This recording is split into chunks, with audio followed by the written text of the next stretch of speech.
Assalamu alaikum wa rahmatullahi wa barakatuhu. Përshëndetje të nderuar miq të rrethisë, mirë se erdhët edhe sot në emisionin Në hijen e mëshirës.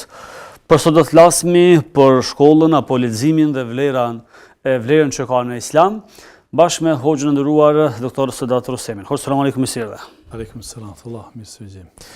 Ndërkaq të nderuar miq, siç e dini, ky emision është pra i drejtë për drejtë, njëkohësisht edhe ju mund të bëni pjesë e këtij emisioni duke bërë pyetje përmes linjës telefonike, njëkohësisht edhe me SMS, qoftë për temën që do të diskutojmë apo edhe për tema të ndryshme të cilat ju mund të keni si problematik ose mund të dëshironi të merrni këshilla apo përgjigje, atëherë për sot do të përgjigjet hoxhës Sedat Rusemi. Atëherë hoxhë, po flasmi pra desa të kemi telefonatat apo pyetjet e para, në pjesën e parë japmi pak më shumë rëndësi temës që jemi dakorduar të flasim për leximin apo për shkollën dhe vlerën e saj në Islam. Në fakt edhe fjala e parë në Kur'an është ikra lexo. Pse kaq e rëndësishme është në Islam leximi apo dija apo shkolla? Bismillahirrahmanirrahim. Falenderojmë Allahun xhel xelaluhu, salavat me pejgamberin alayhis salam, familjen e tij, shokët e tij dhe të gjithë ata që pasojnë dhe ndjekin rrugën e tij deri në ditën e gjykimit. E me pastaj shfrytëzoj rastin që t'ju përshëndes juve dhe audiencën tuaj me selam aleikum wa rahmatullah, duke u lutur gjithmonë për pranim të veprave për vetë dhe për ju. Naim derisa jemi në muajin e begat Ramazanit, gjithsesi që kjo temë dhe kjo pyetje na ndërlidhet me aktualitetin dhe realitetin në cilin gjendemi ne. Pra, siç po promovojmë vazhdimisht ne dhe hoxhallar të tjerë që jemi në një shkollë të madhe pra në muajin e begat të Ramazanit, i cili muaj promovon vlera të shumta të dimensione të shumta dhe mund të themi se për herë të parë thirret njerëzimi që të pajiset me ditori pikërisht në këtë muaj. Pra në muajin e begat të Ramazanit, siç edhe dim, kanë zbritur të gjitha librat qiellore që nga fletushkat e Ibrahimit alayhis salam, pastaj Tevrati, Zeburi, Injili dhe pikërisht këtë muaj ka zbrit Kurani. Dhe për herë të parë njerëzimit ju drejtohet Allahu xhel xelaluhu pikërisht në këtë muaj që të pajisen me ditori. Pra Kurani ka zbrit muajin e begat Ramazanit që siç dhe promovon Allahu në Kur'an, shahru Ramadan alladhi unzila fihi al-Quran, muaji i Ramazanit është muaj në të cilin ka zbrit Kurani. Pra pikërisht në këtë muaj kanë zbrit edhe 5 citatet e para.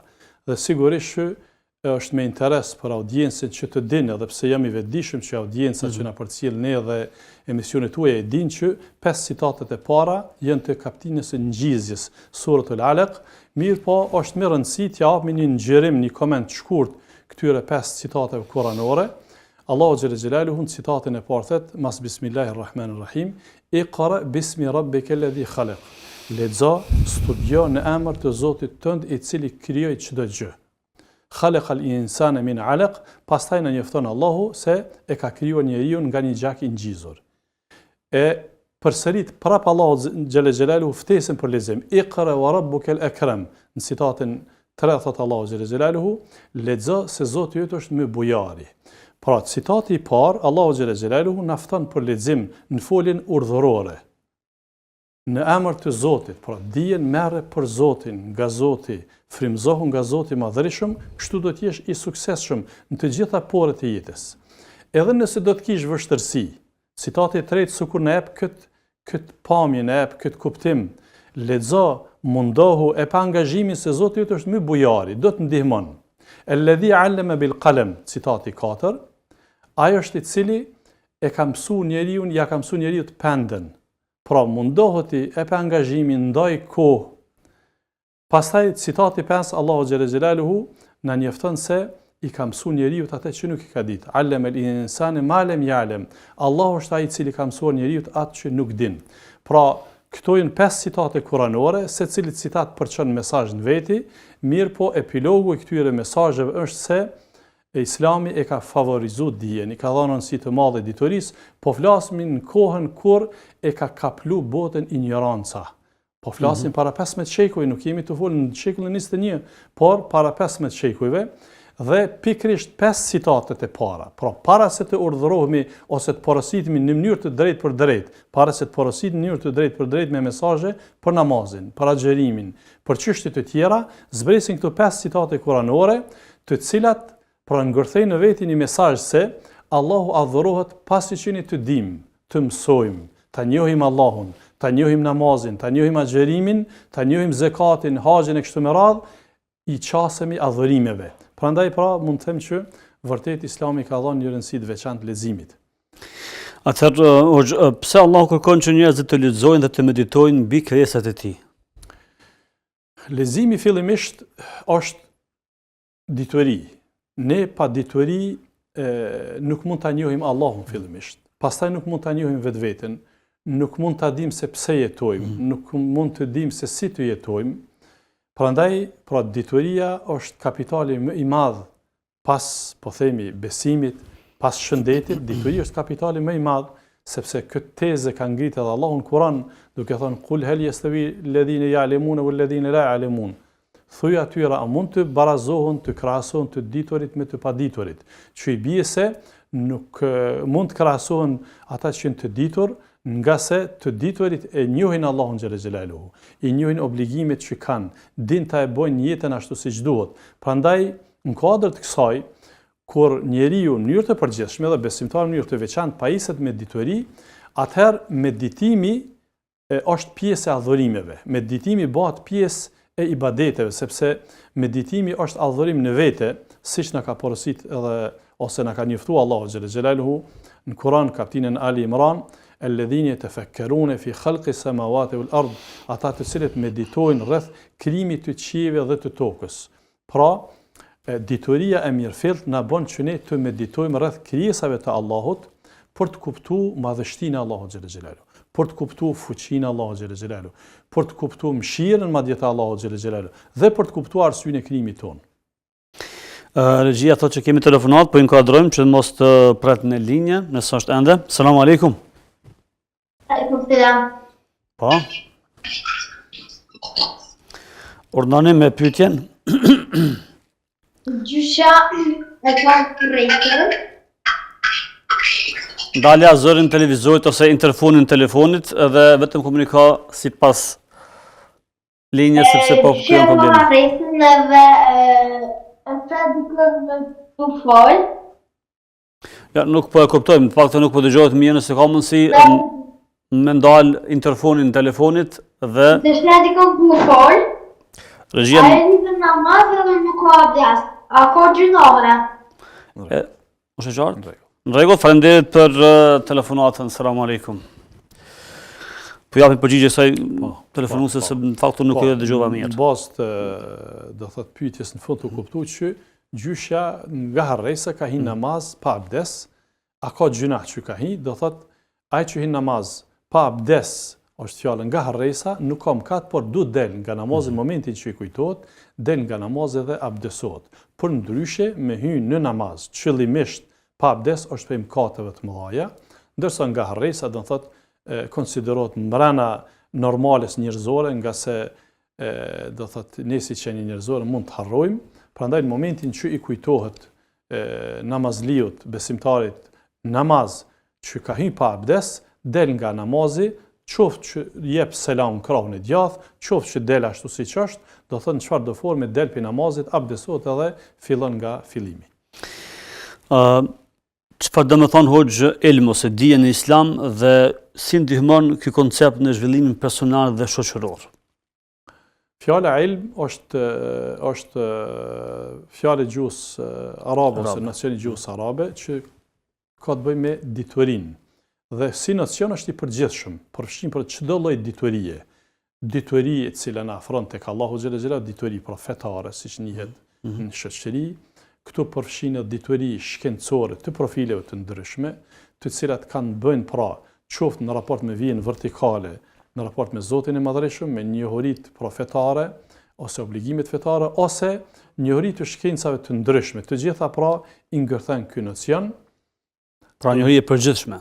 Po, do thotë kemi të bëjmë me njohuri të përgjithshme. E si të arrijmë që ne ta profilizojmë vetveten, ose do thotë ti kuptojmë do thotë obligueshmëritë, qoftë karshive të vetes ose kriteret, standardet e ngritjes së personalitetit ton, gjithsesi që janë një tokë ose një gamë e gjerë e shkencave, të cilat neve na ndihmojnë këtë rrafsh, duke qenë se ne jemi të krijuar prej 3 komponentave, jemi të krijuar prej shpirtit, prej mendjes dhe prej trupit. Për të gjitha këto komponenta ka shkenca veç e veç. Pra, Për ta ushqyer shpirtin, më së miri na njofton krijuesi i shpirtit, që është Allahu i Madhërisht, dhe mu për këtë Allahu xhalla xhelalu pikërisht e ka zbrit Kur'anin dhe e ka dërguar pejgamberin alayhis salam që të na tregon se si adhurohet Allahu xhalla xhelalu. Pra, na ka njoftuar për shpirtin, na ka njoftuar për vetveten Allahu xhalla xhelalu, për atributet e tij. Na nuk mund të ta njohim Allahun pa i njoft emrat dhe cilësitë e Allahut xhalla xhelalu. Sa më mirë të njohim emrat dhe atributet e Allahut xhalla xhelaluhu, ne e njohim Allahun më mirë. Sa më mirë ta njohim Allahun, joshemi pas tij, e adhurojmë më mirë, e duam më shumë dhe e praktikojmë, e adhurojmë më mirë. Pastaj njoftohemi me obligimet të cilat na ka njoftuar Allahu xhalla xhelalu. Shkenca fetare që quhen të profile të ndryshme të besimit, ato që njihen jurisprudencës islame, pra namazi, tani jemi në muajin e Ramazanit, rregullat, normat, urdhëresat, ndalesat që kanë bëjnë me të gjitha normat fetare, po ashtu pastaj njihemi me shkencat të cilat e ushqejnë aspektin mental. Edhe për këtu, do thot, kemi njohuri të mjaftueshme të bollshme nga Kurani, nga Suneti, nga fjalët e dietarëve islam, por gjithsesi që justifikohemi edhe me mendime të dietarëve të përgjithshëm të shkencave të ndryshme.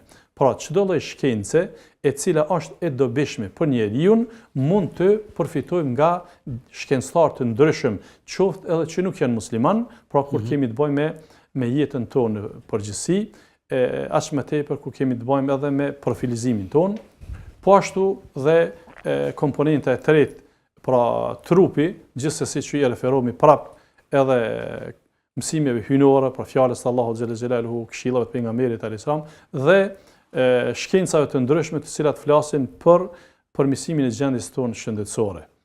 Kësaj pra e formojnë karakterin tonë, formojnë personalitetin tonë dhe mundohemi që ta e fisnikrojmë në radhë parë shpirtin dhe të jemi të përgjithshëm, qoftë në raport me Allahun xhalla xhelalu, qoftë në raport me krijesat e tjera. Po vazhdojmë tutje, kemi telefonatën e radhës, inkuadrojmë. Selam aleikum. Po, nani? Vetëm se ndalja zërin televizorit, ju lutem, dhe komuniko vetëm përmes telefonit. Po, nani?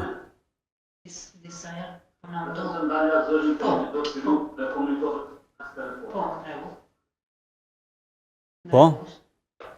Disa sabah po na ik pak ma vonë e falim a pranot kjo.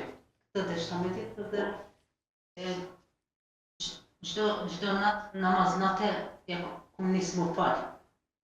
E kam se vaktë matë këtë dhe shtametit. Në rregull, faleminderit për telefonatën. Ju përshëndesim, selam aleikum. Pra, po ik sabahu me një anë dhe me një anë po fal namaz natë hoxha. Këtu du me shfrytëzu një këshill edhe për pyetjen edhe për audiencën, që t'jenë të vetëdijshëm se namazi natës është namaz vullnetar. Shpërblimi është shumë i madh, me që ketë kjo pyetje e fundit po unë këtu po e filloj përgjigjen, pastaj për të dalë te namazi sabahit.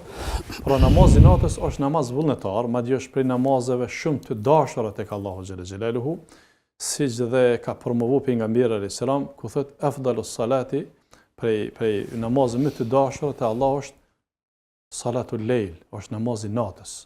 Namazi natës fillon prej mas namazit yasis e deri në kohën e syfyrit është namazi natës. Edhe pse sa ma mbrana thellësisë së natës është më sevap, më mirë, sidomos në tretën e fundit natës, por kur do që të fal namaz natës, namazi taravih pra është namazi natës e kështu me radhë, por këto e namazë vullnetare. Është namaz nafile që shpërblimi është shumë i madh, falen mëkatet, ngritet robit tek Allahu xhalla xhelaluhu, është cilësi e robit mirë të Allahu xhalla xhelaluhu kështu me radhë. Mirë po nuk krahasohet me farzin, nuk krahasohet me farzin e sabahut. Prandaj duhet me pas kujdes. Një person i cili pra ka vështirësi me u ngrit 2 herë, se i bjen një herë mu ngrit për namaz natës, pastaj edhe për namaz sabahut, atëherë nëse ka problem dhe e ka testu veten, fal vetëm namazin e sabahut. Fal namaz natës pas jacis, aq sa të ka mundësi. Momentin që falë namazin e jacis, fillon tham namazin natës, fal sot mundesh, që me lan vetes hapësirë me pushu, sidomos ata që janë punëtor fizik dhe lodhen gjatë ditës, e kanë vështirë me u ngrit do të mund ngrit për syfyr e kështu me radhë. Pra, ikja namazit të sabahut, normal që nëse ik rrallë edhe ndonjëherë është e natyrshme të njeriu, por njeriu do ta korrigjon vetveten, mos jetë kjo rutinë sepse tani kalon në gjuna, sepse i bie që personi më tepër jep prioritet punës së ditës sesa namazit sabahut.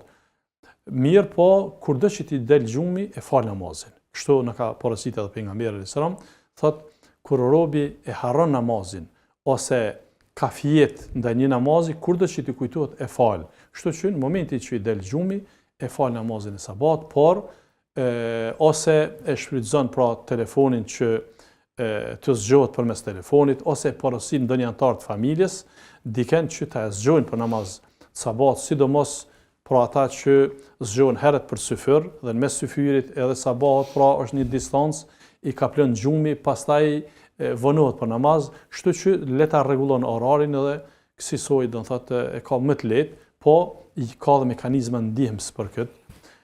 Gjithmonë ndikon edhe do të thotë dhikri ose lutjet para gjumit është shumë e rëndësishme që para se të bjen me fjet me bë dhikrin e gjumit, zgjohet pastaj më lehtë, gjumit bëhet më i lehtë edhe zgjurja është më e lehtë. Atëherë hoxha, cili është roli i edukuesit ose mësuesit ose edhe i hoxhës se përket me qenë se hoxha është një lloj mësuesi nga trasti në islam, edhe si po trajtohet sot mësuesi edukatorin përgjithësi? Apo vlerësohet? Po, në hoxha është mësuesi i parë. Kështu ka qenë gjithë edhe në shoqërinë tonë, sa për dionin e audiencës, do thotë hoxhallarët po flasmi që nga shekulli kaluar, sepse ne jemi të vëndshëm si popull, po flas si komunitet, jemi të vëndshëm në studim, jemi të vëndshëm në shkencë, jemi të vëndshëm në marrje me ditori, si popull po flas. Ne deri do të vitet e 90-ta, kemi pas përqindje të lartë analfabetizmit. E kështu që hoxhallarët kanë qenë më të shkolluar gjithmonë në shoqërinë tonë, prandaj dhe ju kanë pri popullit edhe në xhami, po edhe në përshkolla.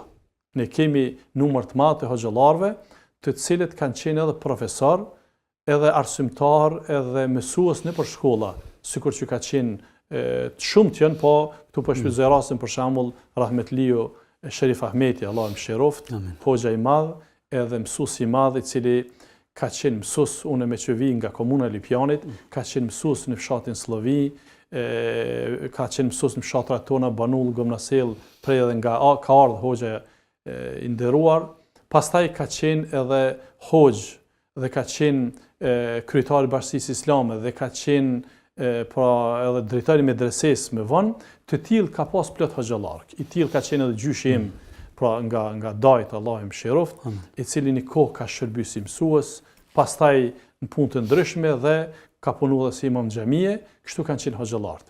Dhe të tillë jemi, pra hoxhallarët edhe sot janë të tillë, të cilët pra i prin shoqërisë, se xhamia është institucion fetar, por është institucion edhe edukues. Prandaj patjetër që hoxha është pra pris duhet të jetë model me sjelljet e tij, model me këshillat e tija, sepse gjithsesi që edhe në aspektin fetar mirët shembull fjala e tij, sjellja e tij, po edhe në aspekte të tjera, pra hoxha përgadit shoqërinë, përgadit xhamatin në të gjitha aspektet. Edhe gjithsesi që sa për dionit e audiencës do ta dinë pra shoqëria jonë se në xhami nuk flitet vetëm se si ta xherohet, edhe si të falemi, si ta abdesohemi, sepse ka shumë njerëz nga shoqëria jonë mendojnë që na vazhdimisht ligjëratat e kemi që me marr abdes, që me shkon çabe, që më fal. Këto janë pjesë e ligjërimit ton. Mirë, po ne flasmi për çdo segment jetës, si duhet ta edukojmë fillimisht vetveten si prind. Pastaj si duhet të edukojmë fëmijët tanë, si duhet të edukohet familja, si duhet të edukohet shoqëria.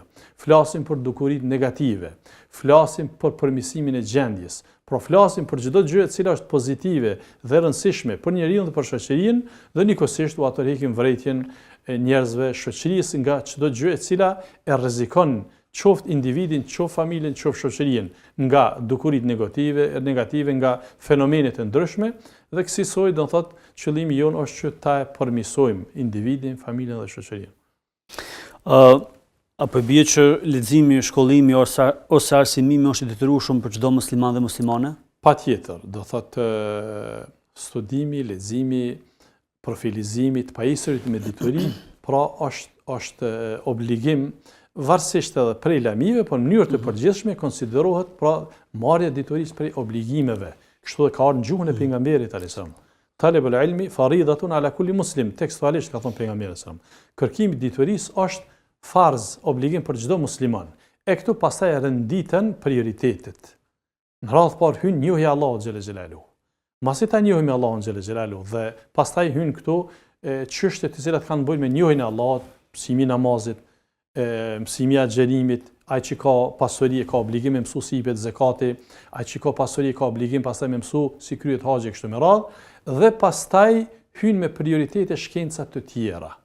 Pra varësisht prej lëmis, mirë po, do thot, Islami ka dhënë rëndësi të madhe edhe shkencave të ndryshme, sepse duke u pajis me dituri edhe shkencore, ne kështu e profilizojmë vetveten, ngritemi, aftësohemi, rrujmë vlerat në të gjitha segmentet e jetës, qoftë në mjeksi, qoftë në inxhinieri, qoftë në fusha të ndryshme, të gjitha këto pra e formsojnë karakterin e njeriut, personalitetin e tij dhe gjithsesi që e orientojnë drejt rrugtimit të tij pozitiv.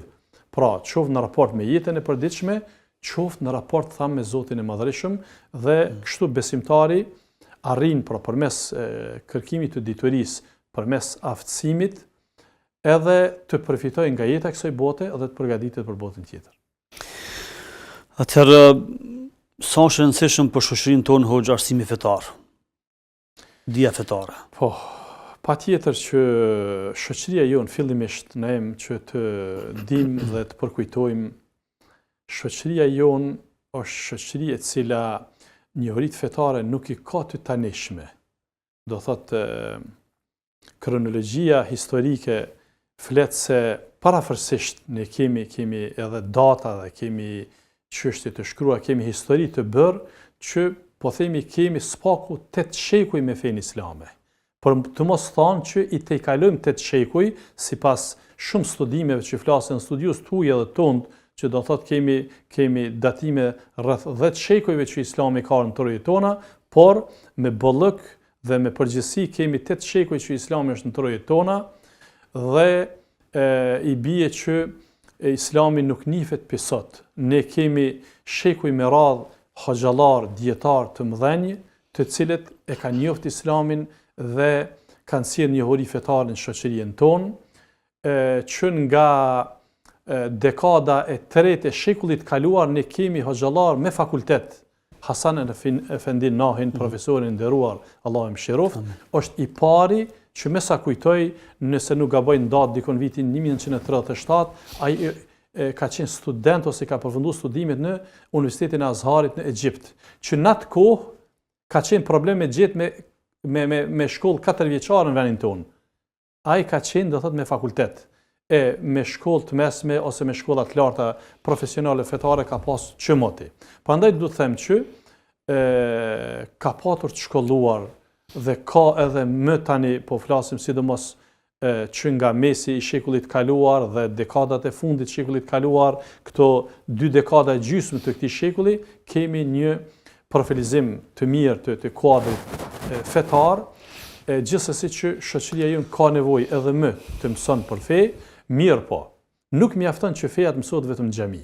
Këtë do ta them me këtë hyrje që e bëra, sepse ne edhe numerikisht pra jemi ky numër që jemi tani, statistikat e fundit na kanë nxjerrë që jemi afër 94% musliman në këtë vend dhe në asnjë formë nuk do të duhet të njiheshim inferior, pavarësisht profesioneve që i kemi. Ne të gjithë i shërbemi kësaj shoqërie, këtij kombi, këtij vendi, secili ka dhe fenë vet, të krishterët, katolikë dhe ortodoksë dhe të tjerë.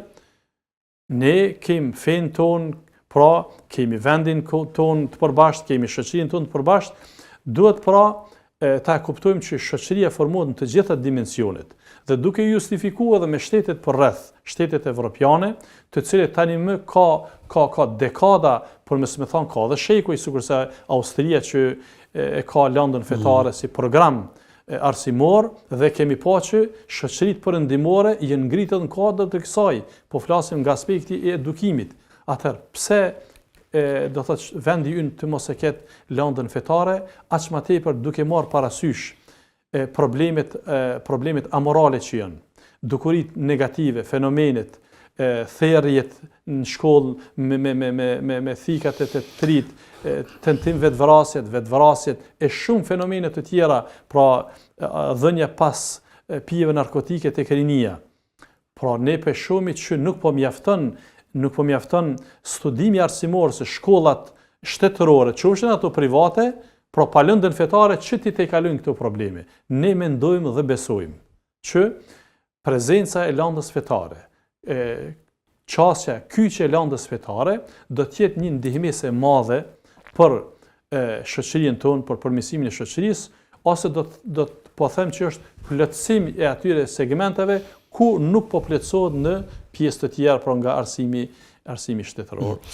Sa i ka jap hapësirë Islamin këtë rast femrës që me u shkollu dhe me qenë barabartë këtë rast edhe me meshkët, me qenë se shumë diskutohet këtë çështja e femrës. Gjithsesi që diskutohet, sepse në shekullin e kaluar, në periudhën e komunizmit, e kanë shfrytzuar dashakëtësit këtë segment, këtë pikë, që të adresojnë kritika në adresë të Islamit, gjaja që Islami nuk lejon shkollimin e femrës e të ngjashme, mirë po këto nuk qëndrojnë fare, sepse jo për shkak të audiencës, po ne do ta themi ato që qëndron, sepse argumentet tona fetare, kështu thonë të gjithë dietarët islam, të gjitha studimeve, se argumentet të cilat i drejtohen njeriut për studim, këtë rast mashkullit, në to hynë edhe femra.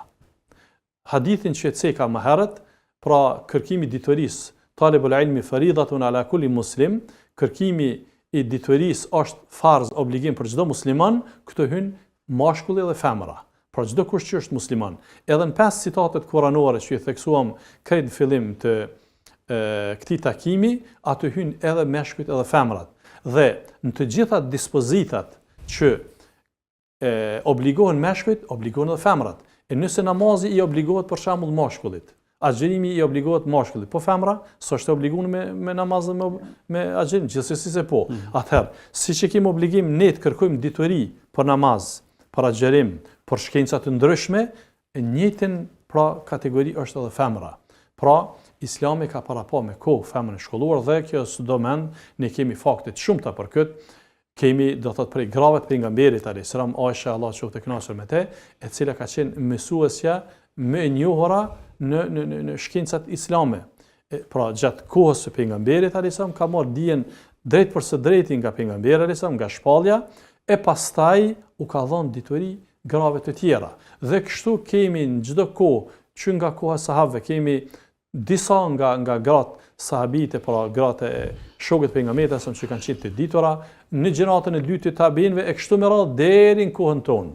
Pra, ne dim që edhe hoxhallarët para neve i kanë mësuar për xhamia edhe djemt edhe vajzat, edhe meshkujt edhe femrat. Edhe pra i kanë sugjeruar që të pajisen me ditori dhe do thotë kjo tani më është edhe në kohën tonë, madje nuk kem asnjë prononcim dhe nuk kem asnjë deklarim ndryshe nga dikush që ka dalë, pra qoftë një hoxh ose dikush i thirrur në fe se nuk bën me çu çikën në shkollë ose nuk bën me u shkollu. A ka vend për përmirësimin e cilësisë të shkollimit? Po. Gjithsesi që kemi këto kritika, edhe kemi këto këshilla, sugjerime patjetër, që do thotë të përmirësohet cilësia e arsimimit dhe të ruhen vlerat, sidomos të gjinisë femërore, duke qenë se gjinia femërore është më e ndihshme, mirë po sa i përket shkollimit në mënyrë të përgjithshme, Islami po tham nxit, inkurajon, motivon e kështu me radhë. Avancimi i teknologjisë me një formë po e sfidon shkollën. Madje do thotë ne kemi djemë të ri, adoleshentë cilët në fakt janë në shkolla fillore, por që e njohin shumë mirë gjuhën angleze dhe janë shumë të avancuar dhe në një formë janë të pavarur sepse edhe paguhen qysh në moshë të re. Kjo në një formë po e lën që sepse ne dimë që një pjesë e madhe realisht përveç si muslimanë që jemi shkolluar për të marrë diturinë, një pjesë është shkolluar për me u punësu. E tash kjo çështja e teknologjisë, disi sikur po ja ul vlerën e shkollimit apo shkollës. Ne jemi tani këto janë zhvillime globale. Pra duhet ta kuptojmë që edhe ne jemi pjesë e globalitetit, edhe globalizmit.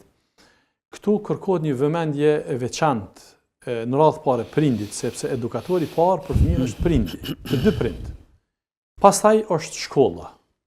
Dhe ne pra në radhë parë si prind duhet të vetëdijsohemi që të jemi të kujdesshëm në raport me fëmijët tanë, të jemi të vëmendshëm, pra të japim prioritet shkollimit të fëmijët, leximit të fëmijët, ta e përcjellin fëmiu çka lexon, pse fëmiu që nga mosha e re, po them ndoshta edhe para se të hyjnë në shkollë, pra që nga koha e komunikimit ka prind që i blin fëmijët smartphone ose kompjuter, laptopet të ngjashëm. Pse kjo kështu? Studimet flasin që kjo është gabim, sepse fëmiu edhe në moshën minore duhet të argëtohet me lodrat që i takojnë fëmijët. Madje shumë studiues japonezë dhe të tjerë kanë ngrit alarmin edhe shqetësimin se duhet të largohen nga duart e fëmijëve aparatura ose teknologjia. Sepse edhe nëse ta ka dobi lodra të ngjashme, mirë po dëmi është shumë i madh. Krijimi i varësisë mbi të gjitha, krijimi i varësisë është shumë i rrezikshëm. E që tani varësia po ndodh tek të rriturit lërë të ata që në minor. Kështu që prindët duhet të jenë të kujdesshëm, mos lënë hapësirë tek fëmijët që të qëndrojnë orë të tëra me telefon dorë ose me smartphona, me teknologji të re, aq më tepër do thotë të pa kontrolluar se ku qasen, ku hynë, tek hynë në rrjete sociale. Unë po flas nga perspektiva e përditshmërisë që kam në trajtimin e këtyre problematikave. Kemi për shembull fëmijë tani që nga mosha 3-4 vjeçare që i është kriju stresi, ankthi, fobia. Por plot kemi fëmijë të tillë, krejt këto si rezultat i rrjeteve sociale. Llogarit një fëmijë për shembull 3-4 vjeçar, 4-5 vjeçar i cili hyn në rrjete sociale dhe sheh lloj-lloj gjërash, filmash, ngjarjesh, aktualitetesh. Këto janë këtë ngarkesë, përveç domosdoshmë çësjes, po themi tek ajo kandje ose çësja e lodrave të fëmijëve që kanë bëjnë pra me rrezikshmëri të lartë, që janë luftarake të ngjashme, të gjitha këto pra, përveç që dëmtojnë, siç thonë ekspertët, e dëmtojnë trurin, memorien e fëmijët, këto do thotë ndikojnë edhe në aspektin mental të fëmijët. Pra prodhojnë kriza tek fëmiu. Këto njëkohësisht në bazë leximit që kam, studimet e fundit, pra po flasim në dekadën e fundit, flasin se një prej arsyeve që fëmijët globalisht po e braktisin mësimin librin është sepse varësia nga rrjetet sociale shumë e madhe. E pastaj krijimi po themi një lloj varësie që ndikon edhe negativisht në aftësitë e fëmijët, bën që të braktiset libri. Në anën tjetër, dëmtohet edhe memoria, ose qelizat cilat do thotë kanë bëjnë me memorizimin e informatës ose informatave tek fëmiu, dëmtohen. Prandaj krejt këtu e joshin fëmijën që të mirët me lodra ose me këtë teknologji, edhe krejt kjo në anën tjetër ndikon negativisht në mësimdhënie ose në aftësimin e tij. Prandaj mendoj që duhet të punon prindin fëmijën në shtëpi, caktoj një orë ose një orar të kufizuar fëmijëve që të merren po themi me teknologji.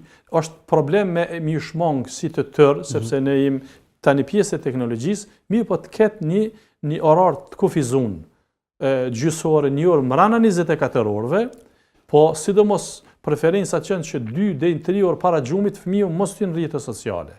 Sepse këto janë pjesë pastaj e gjumit të tij, edhe po themi qoftë në aspektin pozitiv ose negativ të gjendjes së tij, dhe pastaj fëmiu i cili pjesën dërmuese ditës e kalon në lodra të natyrshme dhe në lexim, ai edhe aftësohet edhe për mësim dhe kështu shkon i përgatitur në shkollë. Njëkohësisht këtu këshilla shkon edhe për mësimdhënësit, edhe ata duhet ta shfrytëzojnë rastin që t'ju flasin nxënësve për teknologjinë e re. Atë me që kemi disa pyetje të shumta me SMS, po i fillojmë me lexu me rend. Thotë selam aleikum, ndeshta një përgjigje prej hoxhës së nderuar, a është e lejuar që fëmijën e posalindur që është vajzë dhe ka ndruar jetë ta laj prindi, pra ta laj baba i saj? Po, është e lejuar, pa problem, nuk ka kurrë ndalese. aq më tepër që është fëmijë, domethënë kjo nuk ka kurfar pengesë, madje kjo është e preferuar. Pyetja tjetër thotë selam aleikum, nëse rrobat i harrojmë jashtë gjatë natës, a duhet me i pastru përsëri dhe apo çka duhet me bëj me to? Aleikum selam. Allah, jo, s'ka nevojë që të pastrohen, i harrojmë jashtë, tash kjo mund të kuptohet shumë forma, po nëse i ka harru jashtë duke i tharë, po jenë pastru dhe i kalon jashtë mu tha, s'ka nevojë mu i pastru. Ose i ka harru për shembull në balkon ose dikun tjetër, nuk ka nevojë, nëse nuk kemi në farë dyshimi që mund t'i ketë prek ndonjë qenë, nuk kemi ndonjë dyshim, atëherë do më nuk ka nevojë me i ripastru. A nëse ka shenja që për shembull kanë prek qenë të ngjashme me jartë të tyre, atëherë duhet pastru. Pyetja radhës thotë, a duhet gruaja me vizitu varrin e bashkëshortit të saj? Nuk është që duhet. Fjala atë duhet në jurisprudencën islame në kupton obligim. Jo, nuk është obligim, por mundet. Mundet me vizitu, nëse pra e din veten që nuk bën ndonjë veprim ignorant, ndonjë veprim që bie ndesh me raportet ose me këshillat fetare, po them me rregullat islame, pra që nuk vajton te varri, shkon, do thot, lutet për te varri, jep selam pra të vdekurve aty, edhe njëkohësisht edhe burrit, shkon dhe mediton, shfrytëzon pra varret si mundësi meditimi që ka në hadith, siç thot pejgamberi sa kuntu nahaytukum an ziyarati al-qubur ala fazuruha fa innaha tudhakkirukum al-akhirah. U pa ta ndalu unë vizitën e varrezave e pastaj pra vizitoni ju, sepse vizita e varrezave u përkujton ahiretin, u përkujton po botën tjetër. Nëse përdoret pra për këtë aspekt, lejohet inshallah me shumë. Thotë selam aleikum, deshte një pyetje, unë i fali 5 kohë namaz, pas namazit të yatsis fali namazin vullnetar. A duhet domosdo patjetër me fal 20 rekate, pasi që her pas here fali edhe namaz natë pra në kohë së fyri, ndërsa vitrin e falit thot pak para kohës së sabat, mos jam të e fal vitrin pak më vonesë. Pyetsi aleikum selam, sigurisht që këtë pyetje të e bën Ramazan. E tani përgjigja për Ramazan është më ndryshe se sa jashtë Ramazanit. Përgjigja ime është kështu, që falu me imamin, nëse pra personi nuk ka ndonjë pengesë, nuk ka lodhje, nuk ka ndonjë ngarkesë, le të falet sa të falet imami. Nëse don me arrit shpërblimin e këtë namazit natës. Kështu na ka mësuar pejgamberi alayhis salam, thot ai i cili falet pas imamit, derisa ta e përfundon imami, e ka shpërblimin e sikur më fal tër natën. Pra, kjo është në radhë parë, nëse s'ka ndonjë pengesë me dal, do thotë mos del. Por ndryshe, namazi taravive është namaz vullnetar, nuk është obligativ. Nuk është limituar vetëm me 20 rekate. Me 20 rekate është limituar ku falen nëpër xhamia. Falet imami 20 rekate, falu me te, nëse tham s'kina e pengesë. Kjo është më e mira sepse e merr çet shpërblim. Pra, sikur më fal të natën. Falet për shembull në shtëpi, falet sa të mundesh. Po edhe në xhami, për shembull, shet që ka problem, nuk mundet me qëndru, fal 4, fal 8, fal 12, çfarë të fal edhe del, mirë po tham më mirë është me qëndru. Pastaj mundet me fal prap pas taravive, sado që ka fal me imamin, prap mundet me fal namaz vullnetar. Qoftë që ka fal edhe vitrin me, këto po e theksoj si shtesune, edhe nëse ka fal vitin me imam në xhami, tash në Ramazan, po don me fal në syfër, në të fal, ka hadith sakt që pejgamberi alayhis salam ka fal ndonjëherë dhe dietarët islam, por ka ardhur në për komentet e dietarëve për ta legjitimu namazin pas vitrit, e ka bërë këtë pejgamberi sa madje ule ka fal. E që dietarët islam kanë thënë përfundim se lejohet edhe nëse e fal vitrin me imam në xhami tash në Ramazan, lejohet prap natën me fal namaz sa të don personi. Te pjesa e fundit që tha, po e la namazin e vitit afër namazit sabahut, pra sa më herët me falë më mirë. Sa më herët me falë është më mirë për ndryshe. Derisa nuk ka thirr ezani sabahut, krejt është kohë e namazit natës. Atëherë kemi telefonata, po inkuadrojmë. Selam aleikum. Aleikum selam. Jam në dëgjuese nga Gjermania, Lëndita. Por nani? Desha të në përgjigje nga Hoxha. Gjatë lutjes së sabahut, e kam parë një yll duke rënë pjetas. dhe ishte një përgjigje prej tina çka do me thonë, edhe është koha më e mirë dhe të tajmë si pyrin më falë, a do është me pritë edhe falë. Edhe gjithashtu edhe në vakti iftarit normal 2 vakte i falë, dhe ishte më këshillu cila mënyrë është më mirë. 2 vakte në kohë iftari? Por ne? 2 namazë i falë në kohë iftari, apo? Jo, e falet sabahën edhe akshamën. Aha, tamam.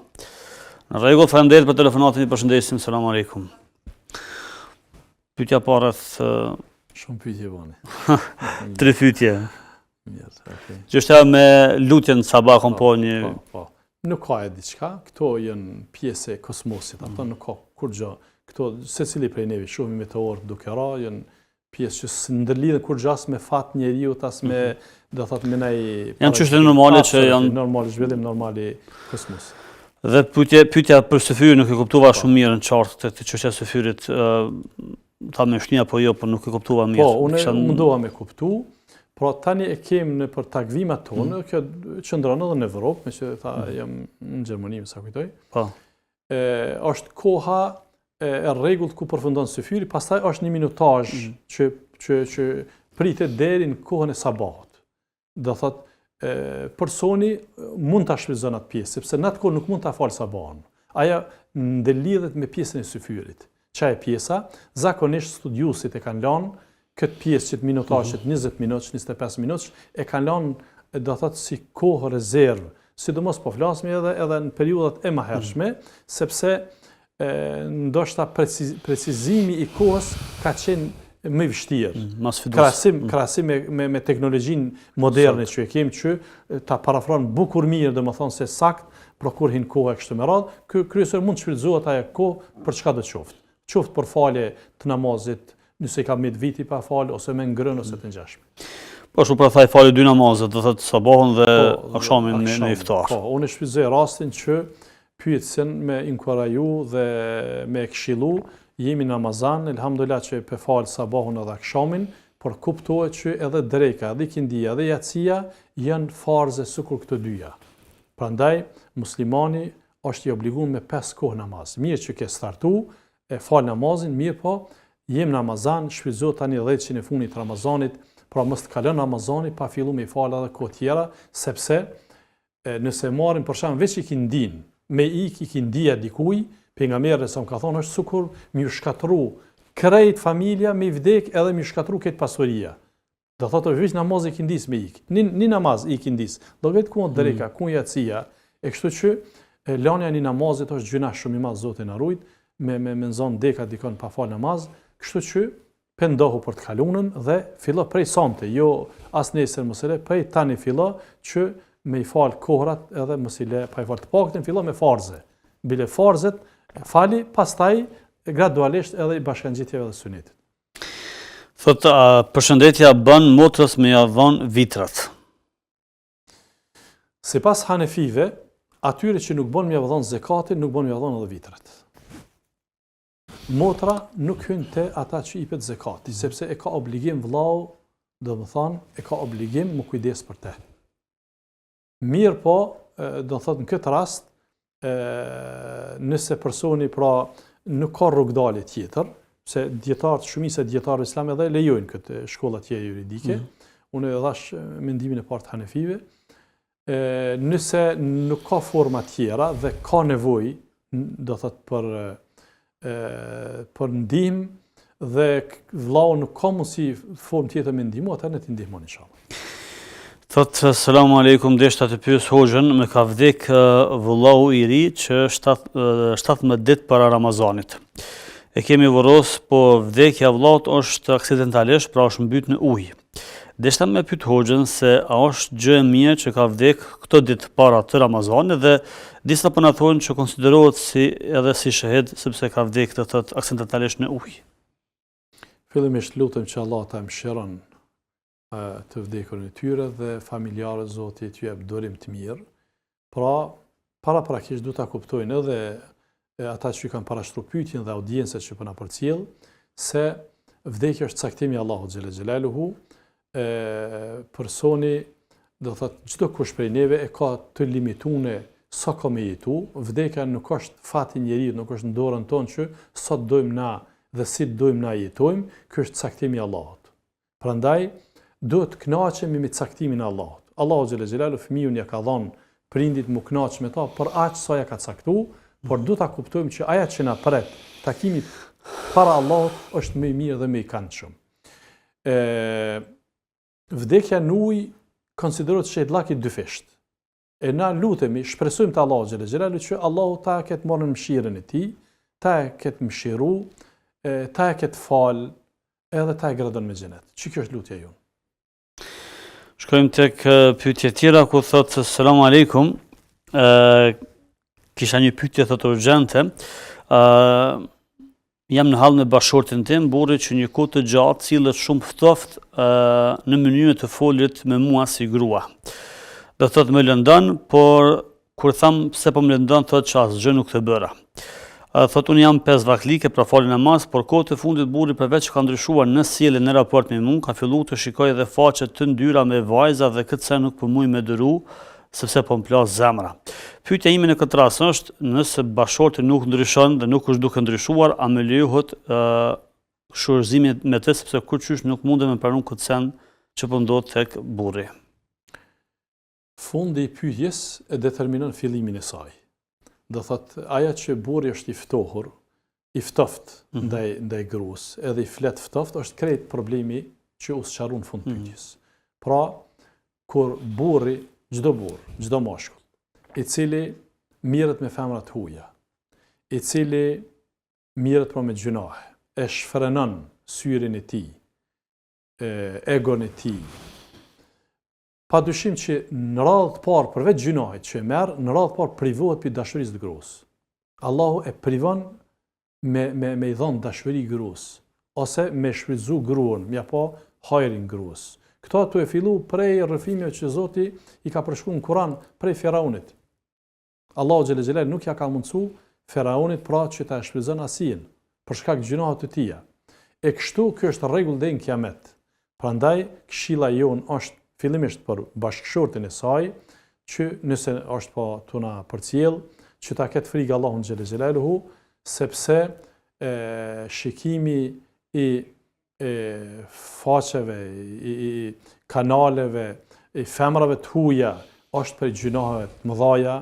Zoti na ruajt edhe mund të nxit në amoralitet dhe për synin kena me dhënë llogari dhe syri siç ka në hadithin e sakt ka thënë pejgamberi sa bon amoralitet, gjuha bon amoralitet, veshi bon amoralitet, koma bon amoralitet, dora bon amoralitet, pra do të me uru, sidomos tani jemi muajin e Ramazanit, është mundësia më e mirë që të edukohemi dhe të braktismi këtu. Aq më tepër që e ka gruan, ta shfrytëzon gruan e tij, sepse mund të përfundon keq.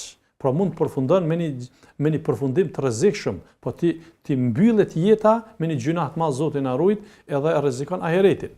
Kurse motra, do thotë po e këshilloj tani pyetsen, normal që kjo është një sfidë, është një sprovë për te, nuk është gjithmonë divorci alternativa e parë. Nuk është do thotë mundësia e parë që të shfrytëzohet, sepse po themi edhe pse unë nuk e aplikoj dhe nuk e aprovoj këtë dhe nuk e përkraj, që nëse kjo e përzgjedh divorcin, i ka bë zgjedhje burrit? Jo, nuk i ka bë zgjedhje. Në radhë parë duhet me ditë kjo që ato e ka burr, duhet ta këshillon, duhet të gjenë metoda. Nëse nuk mundet vetë, atëherë më drejtu një hoxhe, një eksperti të kësaj lamie, me shku dyt të një hoxh i thirrur dhe me i këshillu. Nga njëherë po du me shfrytëzu rastin këtu për një këshillë përgjithshme, po kem që na drejtohen me shku edhe te psikologu. Psikologu nuk mund këtë rast m'ia zgjidh këtë problem. Po them me shumë respektin që kam për psikolog, sepse në kjo ka të bëj pikërisht ka të bëj me një autoritet fetar. Pra, ta këshillon një hoxh. E nëse hoxha e jep mundin e vet, pastaj mbetet për psikologun e këshillon psikologu. Pra, pa me shumë respektin për psikolog, por kështu shkojnë gjërat. Prandaj kjo është çështje tipike fetare dhe për atë arsye po them ti adresohet një hoxhës. Dy të shkojnë, edhe gruaja dhe burri i këshillon hoxha, edhe normal që është e natyrshme naim që burri nuk e merr këshillën nga gruaja, po shpesh edhe gruaja nuk e merr pe burrit. E është mirë në kësile e rastesh, kur e eskalon situata, sot falë Allahut kemi hoxhallar të shkolluar, kemi pas gjithmonë, po në këtë kohë kemi të profilizuar, i drejtohen një hoxhës edhe me lejen e Allahut i tejkalojnë për këto vështirësi. Atëherë thot, përshëndetje, jam një motër muslimane, jetoj në Gyrbet, i fali 5 kohë namaz, mi po deshta diçka rreth abdestit me ma qartësu hoxha. Unë kam një lloj të sëmundjes së lëkurës të fytyrës, skuqje, djegje, irritim, marr edhe antibiotik, krema nga mjeku dermatolog për mi zbut pra këto simptoma. Ndërkaq, marrja e abdestit 5 herë në ditë veç ma përkërcon lëkurën. Çfarë më sugjeroni, lutem, për këtë problem që e kam? Allah i shpërbleft. Amin. Lutem që Allahu ta shëron në radhë parë atë edhe të gjithë të smurit musliman ka të që tjenë. Pra, jo domosdoshmërisht do të marr abdes për çdo kohë. Nëse personi marr abdesin dhe sidomos dimrit ku namazet janë shumë afër, për shembull merr abdes për kohë drekëse, pej sabahit në drekë ka një distancë, po themi në kohë drekës për drekë dhe ka abdes për ikindi, atëherë i mjafton abdes. Madje mund me falë edhe akşamën edhe yacimin e abdes. Mirë, por nëse nuk mundet me majt abdesin dhe i duhet me e përsërit abdesin për çdo namaz, si rezultat i problemeve të tjera, atëherë shkojmë me formën më të lehtë, me pastru vetëm një herë fytyrën. Me pastru vetëm një herë fytyrën. Nëse edhe kjo është e pamundur, sepse do thot barnat kremat i përdor natën, pastaj i përdor nga namazi sabahit deri në drekë, është një distancë tham kohore që i mjafton për trajtim. Por nëse nuk mjafton dhe i përkeqësohet gjendja dhe mjekët e parashojnë që, për shembull po themi për një kohë 10 ditore, një muaj, të mos lagët fytyra hiç. Mos lagët, atëherë do thotë i lan pjesë tjera të trupit, ndërsa fytyrën vetëm e përshkon. E përshkon me tejemum.